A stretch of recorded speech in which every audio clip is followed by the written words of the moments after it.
why dead games are a good thing. I think I actually agree with this, but I'm curious why he says this. Every week, something new comes out, and then a few months later, the game is being labeled dead. Yeah? Palworld has reached power levels that seemed impossible, hitting over 2 million concurrent players on Steam. I find it ridiculous how a game will blow the up and then people will beat it and then they'll stop playing the game. And then people will say, oh yeah, game's dead. It's like, well, no, they beat everything there was to beat and then they stop playing it, and that's fine. Now, a dead game is when a game's big update releases filler patches where there's intentionally nothing to do so you can get caught up on the things that you haven't done, and then people say, oh my God, finally a patch where nothing happens. That's when it's a dead patch. It's looking like Palworld is a dead game. Yeah. And so, yeah, Palworld has lost 2/3 of its players in 2 weeks. Insane. Games live and die nowadays by how relevant they can stay after launch. So Sure. instead of developing new games, big studios have created strategies to keep players playing and paying. The live service model has taken over, and with it emerged a culture where nothing is worse than Whoever the fuck said Helldivers is dead is so fucking stupid, bro. That game is so goddamn good. It's infinitely replayable too, man. It's so goddamn fun. dead game. Which is why it's so weird that Pocket Pair, the creators of Palworld, are actively encouraging players to try other games. And when I talked to John, he echoed this same feeling of the founders. Just play the games you like. If you finish in a day, cool, good job. I'm glad you enjoyed it. Play the next one. True. What's going on? Does Pocket Pair know something we don't? Maybe we've been thinking about video games all wrong. Maybe games dying isn't bad at all. But It's not. Now, what I do like is games where I can play them forever, but I also enjoy where games are like, it's like watching a movie. That's like saying you watch Lord of the Rings once, and because you can't watch Lord of the Rings forever, it's a dead movie. That's just not how the fuck it works. Now, there are games like TFT or League of Legends that you can play literal 4 years forever, but I don't think there's anything wrong with games where their entire design model is play the game, beat the game, stop playing the game. Just like with Genshin Impact, I don't really mind their current model now that they're more transparent about it, which is pick up the game, beat the story, stop playing the game. It's more like watching an anime than it is playing a game these days. actually something we desperately need. But what does it mean to be a dead game? Well, there's a few definitions out there. However, most people agree on 3 things. When a game loses the majority of its players, when a game loses its dev support, or even when it loses its competitive scene. Many people like to call a game dead when they don't like it anymore,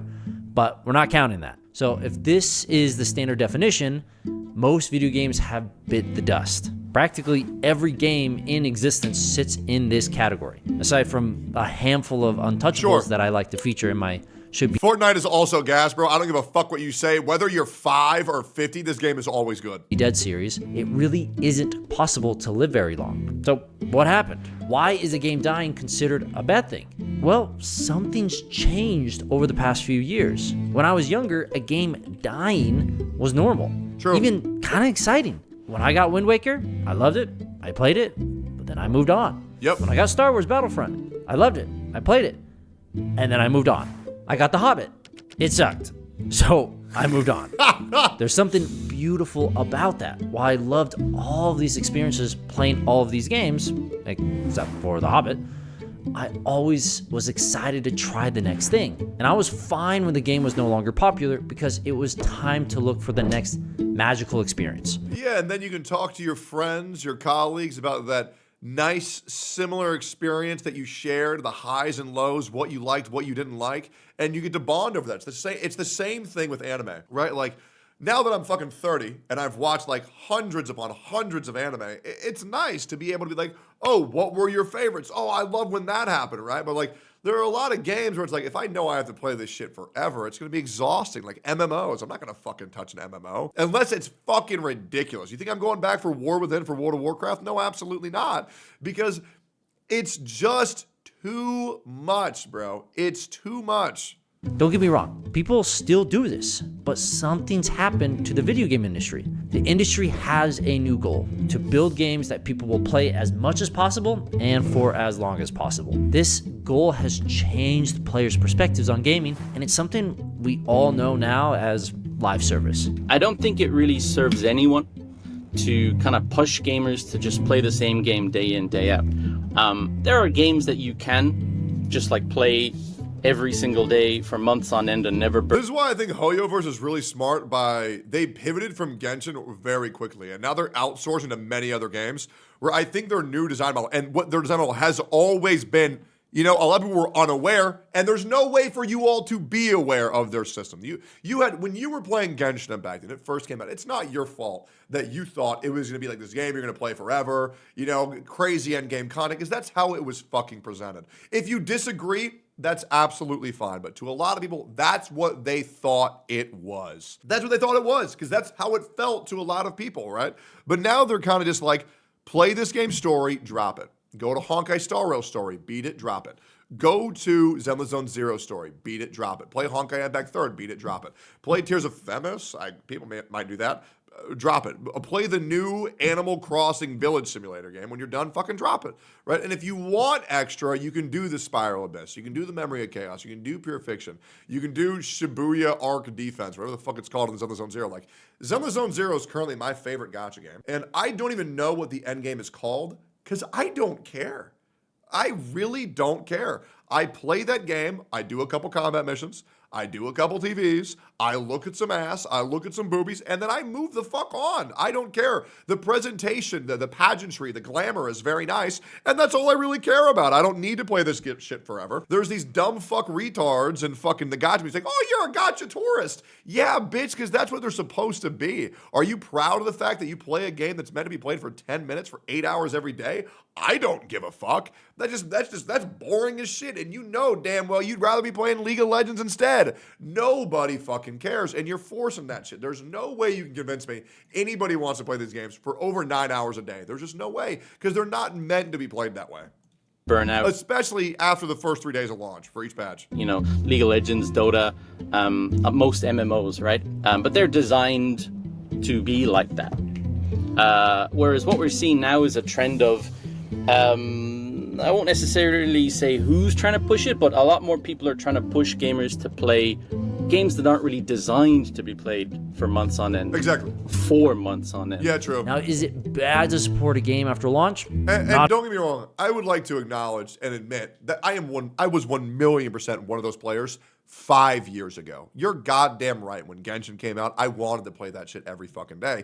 Because for the beginning, you really can. Same thing for Wuthering Waves. But because I learned from Genshin that's not how they're meant to be played, I acknowledge that I was one of these players who wanted to play this shit all the fucking time. But they're just not meant to be done that way. Not at all, right? Plus, it was Continuing to COVID, and I was fucking depressed. balance and improve the experience for players makes perfect sense. After so much work, it's natural to nurture the new community that's formed around the game. And who doesn't want more of an already great thing? I mean, I plan on releasing more content for my game Fallen Worlds after it releases. The real problem, though, is that many companies have made live service their entire focus, releasing updates over and over at the expense of a new title. I mean, you've all seen the... I think that's fine. I don't want to guilt trip players or I don't want to guilt companies for wanting to have consistent updates for their game. That's fine. GTA 6 comments. The game has taken forever to make. Games over the years have just become these SaaS products, or as we like to know them in the industry, GaaS, or games as a service. It's an investor's favorite type of company thanks to consistent revenue streams. But why has live service shifted our mentality, making us believe that games dying equals bad? Well, it's a fundamental rule of SaaS.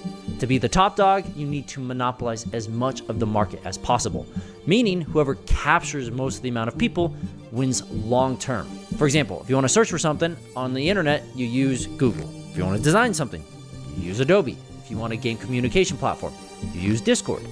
These SaaS businesses are so valuable, not necessarily because of their technology, but because they've cornered the majority of people in their market. And the most expensive thing in SaaS is customer acquisition. And for context, acquiring a new customer is way more expensive than keeping an existing one. Absolutely. 5 times more. Getting a new customer through all the hoops from awareness to caring to buying is so difficult. So put yourself in these big studio shoes. Imagine making an incredible game. You get millions of players, and your game just fizzles out, and now you have to persuade every one of those players to come back the next time you make a new title. which is 5 times harder than if you just retain them in the first place by updating your current game. Which is why over the past 15 years, most large game companies sell games as a service. And they feed us this idea that a game should never die. I think this is a really poor way to villainize companies who just don't want to give up on their games. I understand the benefit of it, but this is like the same type of argument where it's like content creators are evil because they want to make money. It's like, well, no, that's just a byproduct of what fucking happens. I really don't think a company is evil because I don't think everything's a business decision where it's like, oh yeah, well, we don't want to have to make a new game because they'll fucking fall off, especially for Activision Blizzard, like World of Warcraft, Diablo, Hearthstone, StarCraft. Like they make tons of new fucking games. I think this is a shit fucking example. I can surely understand that some companies might do this to constantly update one game rather than making a new one because they're afraid of the customer acquisition cost. But I don't think Blizzard Activision is one of those for me at least. The result? EA, sure. We get games that stay around longer, games that make you feel like other games aren't worth your time because of FOMO, and games that are monetized well beyond what's normal. Although this is good for big studios' pocketbooks, this forever game approach has consequences for players and developers. Some indie studios like Pocket Pair have recognized this though, even in light of their unbelievable success. On Steam alone, it had a higher player count than Counter-Strike, Cyberpunk, and Dota 2. It has the second highest peak on Steam ever. No one saw Palworld coming, and its success is something AAA studios drool over. But since Palworld's released, the game Palworld's formula is pretty simple. Take a game that AAA dev studios are fucking up and then actually make it what the players want. And that's pretty much all they did. Hey, take Pokemon and make this genre better. One of the most beloved series of all fucking time. I feel like it's pretty straightforward, you know what I mean? Just find dev studios that aren't fucking listening and then become a dev studio that does listen and then run it down. game fell off, and it fell fast. If this was EA, Yeah, but it already hit its success. I mean, they already got their sales, you know what I'm saying? Like Palworld was like $20 per purchase. There was 2.2 million people playing at its peak. That's probably like $44 million in fucking sales right there. And it's not like exactly there's high production costs for pushing out CDs or game packaging anymore because it was all on fucking Steam. there would have been mass panic with this drop of players. But Pocket Pair doesn't seem bothered. Even odder, they're actively encouraging people to play other titles, stating on Twitter, play lots of games, try different genres, and frequently flick through indie libraries to find hidden gems. I don't think you need to be kind of pushing yourself to play the same game all the time. It's not healthy for us, it's not healthy for developers, it's not healthy for gamers, it's not healthy for gaming media. And it's just not healthy for our industry, because the more we push this kind of narrative, the more very large companies are going to just say gamers want more live service, and we're just going to get more of these like really soulless live service games that come out. Yeah, okay. The problem is once again portraying live service games as big evil, big bad. I feel like live service games are fucking fine if they're good. Sure, there might be some bad eggs, but I think both of them are fine. I think this video should have focused more on why it's fine that when a game's relevancy drops, then it's done, versus all live service games are bad. I just think it's a shit take. Out and then get shut down, 9 months later, 12. Like, are we going to villainize Elden Ring for pushing out Shadow of the Erd Tree? No, abso-fucking-lutely not. You know what I'm saying? Like, it's just, it's ridiculous. Months later, because they're not making enough money. And, we all lose in that case. He's not saying that at all, though. Gamers want more live service narrative. The more, it's just not healthy for our industry, because the more we push this kind of narrative, the more very large companies are going to just say gamers want more live service, and we're just going to get more of these like really soulless live service games that come out and then get shut down 9 months later, 12.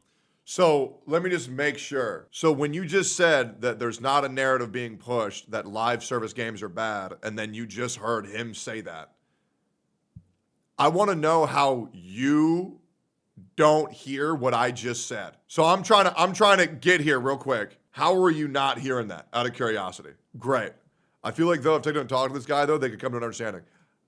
Once again, I understand why what's being said is being said, but I think it can lead a lot of people to taking away from this video that large live service games are bad. Sure, there's about 5 to 10 live service games that are good and hundreds that are bad. Absolutely, for sure. 12 months later, because they're not making enough money. And we all lose in that case. So What an awesome mindset / company. And Pocket Pair is not the only one who thinks this way. If you look at some viral hits of the past year, they're all following a similar pattern. They blow up, take over Twitch, make millions, and then disappear. Same goes for bigger indies like Larian, who made Baldur's Gate 3. Larian thought about making DLC for Baldur's Gate 3 after its immense success, but eventually they decided to just make something new, even though they can make millions on Baldur's Gate. They may not be indies, right, in terms of this size, but they are in the way that they do business. And this mentality of doing what's best for the player is what we need to shape the future of game development. Letting games die just makes sense. It means more games succeed and more developers get into the limelight. Not to mention, devs get to move on to these new projects. Can you imagine if there's only one battle royale or only one kind of platformer? Now imagine only one kind of digital pet game. Well, until Power World, that's basically all we had.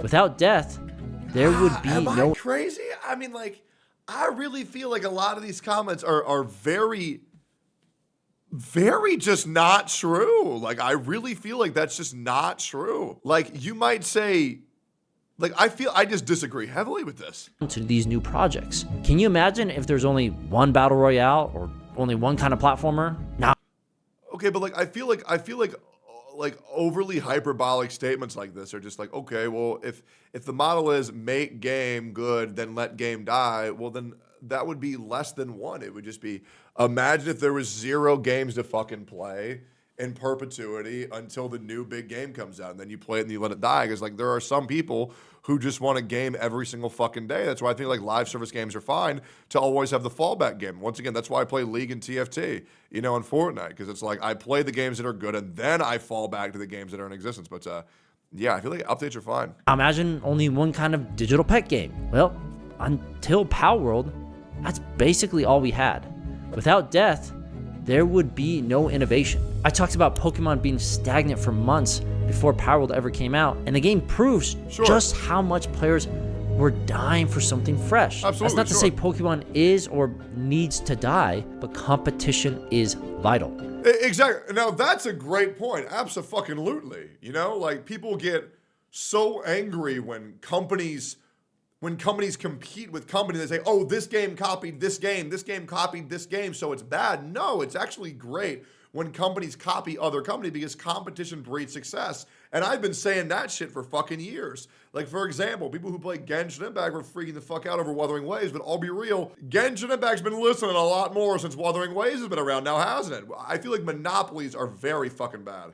Most AAA companies hate it when you play other games. They want you to play theirs and only theirs, keeping you hooked with battle passes, daily shop drops, and new game modes. AAA sees this industry as a zero-sum world, but people are getting fed up. They see the live service model as the death of gaming. Just search live service games on YouTube and you'll see what I mean. It's crazy that post-launch support, which is a good thing, hurts the industry when it's pushed to the extreme. Right? The pendulum has swung too far. Studios are so desperate to keep something alive, they ruin their reputation and potentially tarnish their growth. Too worried about creating a live service game that lasts forever. Elden Ring is a huge ass game and still doing great. I think what people get annoyed at is they keep delaying everything, adding random crap that nobody wants. There's always the dev wants, and at the end, the people have enough, and then the company starts crying and adding copium to it. Now they're moaning like they lose money, trying to make us feel bad like it's awful. There's such a victim card at this point. I don't even play games. I just work out. Simple. Man, you're so fucking Giga Chad. Yeah, it's always great when a new update comes out for a game that you play and it's a bunch of shit that nobody fucking asked for. Creating new experiences. Calling a game dead pushes the idea that a game needs to live forever. But it doesn't. We need to accept However, that a game I do also dying think is that people healthy. want live service games that they can get into at any time, that are timeless, that they can get in with their friends, play a couple games, and forget about it. That constant anchor point, right? I feel like it's important to have both, right? Have that anchor game that you can go back to at any time, and then have the random spur of the moment games that you can enjoy at a later date for, bits and pieces of your time. Yeah, like Minecraft. Even though Power World has lost most of its players, the game was a huge success. And with the DLC releasing, players are coming out of the woodwork to play it. It's great to add and update games, but pushing people to only play one title or one genre forever is not the answer. For sure. For sure. Absolutely. If that's what he was trying to say, then great. I 100% agree. However, I will admit, if there was one game that was the best game forever and we could play it infinitely, that would be awesome. However, I know that's not the case. Games and the gaming industry need to change, pushing people to try new things and enjoy new experiences. Play all the indies you can. Spend as much money on indies as you can. Really, really support the guys who are trying to make fun games. Who cares if there's only 5 people playing it? And, you know, just enjoy yourself. Just enjoy games. I don't think it needs to be any more complex than that. If you want to help indie developers succeed, come join our Patreon. 100% of the money from Patreon goes to help indie developers. Not to mention, you'll get to access exclusive interviews, including Bucky's from Pocket Pair. Lastly, we are bringing back the Indie Spotlight. Woo! And our community picked Outer Wilds. Outer Wilds is a beautiful game filled with... I heard that game was dope. I think maybe the message got a little bit muddled midway through, but I think the beginning and end are really strong. I agree. I mean, I feel like it's important that people need to relax a little bit when a game runs out of content, as long as it was a good, enjoyable experience throughout. Now, once again, I do think villainizing companies who push out an entire update full of dead content or updates that nobody fucking asked for is annoying as shit. But for games like Elden Ring, for games like Black Myth Wukong, you need to get off these fucking devs' dicks saying, we need a new update right fucking now. Because it's like, well, that's not what they're trying to do. They're giving you a good experience. You play it, you finish it, you enjoy it, then it is what it is. I think it's great.